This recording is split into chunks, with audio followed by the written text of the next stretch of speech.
सबको यह दिखाने का एक महत्वपूर्ण उद्देश्य था कि बैठक के दौरान हम सभी मिलकर यह चर्चा करें कि महाराष्ट्र का चुनाव कैसे जीता जाए, क्योंकि यह जीत का सिलसिला बरकरार रखना एक बड़ी चुनौती है, एक बड़ी जिम्मेदारी है। और उसी के मद्देनजर प्रधानमंत्री नरेंद्र मोदी की अगुवाई में आज ये बैठक हुई और बैठक में 19 मुख्यमंत्री और तमाम राज्यों के डेप्यूटी सीएम, जहां एक तरफ ये अंदेशा जताया जा रहा था कि लोकसभा चुनाव के बाद राज्यसभा के चुनाव के दौरान एनसीपी नेता अजित पवार बीजेपी से कहीं ना कहीं नाराज हैं, तो उन अटकलों से भी आज विराम लगा। अजित पवार बैठक में शामिल हुए, महाराष्ट्र से बड़े नेता इस बैठक में शामिल हुए। महायुति के तमाम सहयोगी दल जो महाराष्ट्र में गठबंधन है महायुति, वो तमाम लोग शामिल हुए। एकनाथ शिंदे ने चर्चा की, ये तस्वीर हम आपको दिखा रहे हैं। चंद्रबाबू नायडू की तस्वीर हम आपको दिखा रहे हैं। दक्षिण भारत के तमाम बड़े नेता आज इस बैठक में शामिल थे। ये देखिए एकनाथ शिंदे की तस्वीर, एक एक तस्वीर हम आपको दिखा रहे हैं। वो इस बात की बानगी पेश कर रही है कि एनडीए गठबंधन मजबूती के साथ आगामी विधानसभा चुनाव में न सिर्फ जाएगा बल्कि जीत भी हासिल करेगा, और यही आज इस बैठक का उद्देश्य था।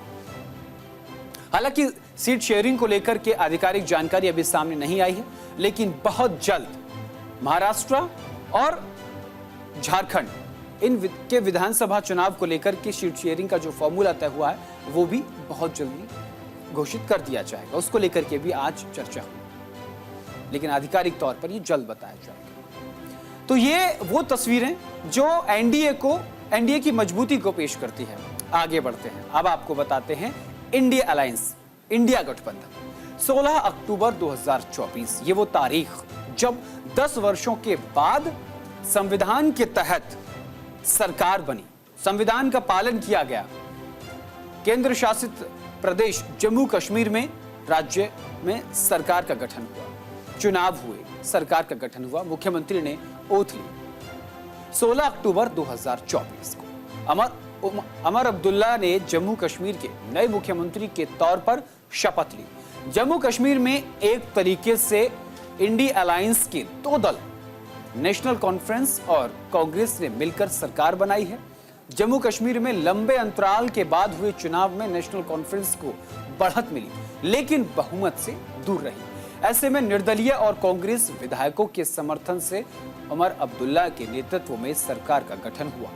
उमर अब्दुल्ला के शपथ ग्रहण समारोह के सहारे जहां इंडिया गठबंधन के दलों ने अपनी एकता दिखाने की कोशिश की, जो अन्य राज्यों में एक दूसरे की प्रतिस्पर्धा करने में लगे हुए हैं।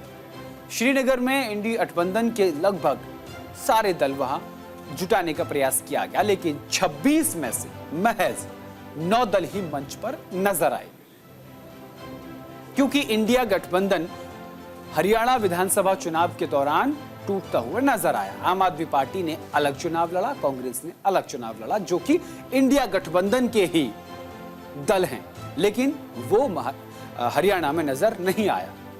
और सबसे बड़ी बात, जब जम्मू कश्मीर में मुख्यमंत्री की शपथ ली जा रही थी, उस दौरान जिस राज्य में चुनाव हैं, झारखंड मुक्ति मोर्चा से कोई तस्वीर में नजर नहीं आया। उद्धव ठाकरे शिवसेना गुट का कोई नेता मंच पर नजर नहीं आया।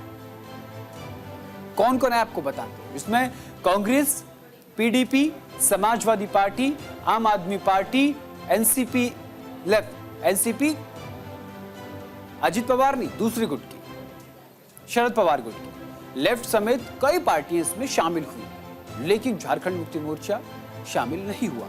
चूंकि झारखंड में विधानसभा चुनाव हैं, इस नजरिए से इनका एकता दिखाना जरूरी था। लोकसभा चुनावों के बाद यह पहला मौका देखा गया जब सारे विपक्षी दल एक साथ मंच पर लाने का प्रयास किया गया, लेकिन आए नहीं। यहां से आगामी चुनावों के लिए एक संदेश देने की कोशिश की गई कि हम सब एक हैं, लेकिन इस बीच एनडीए का शक्ति प्रदर्शन साफ तौर पर देखने को मिला।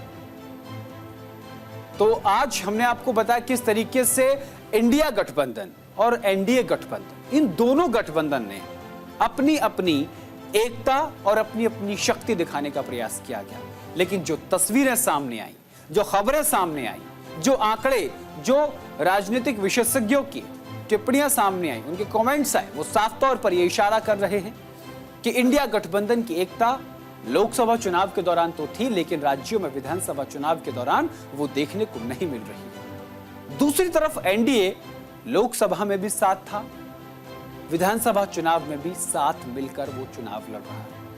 इसलिए एक बात तो साफ है कि जो बैठक आज चंडीगढ़ में की गई, उस बैठक के जरिए एनडीए ने अपना शक्ति प्रदर्शन करके पूरे देश को और विपक्षी दलों को यह संदेश दे दिया कि एनडीए और उसके तमाम सहयोगी दल एक साथ हैं।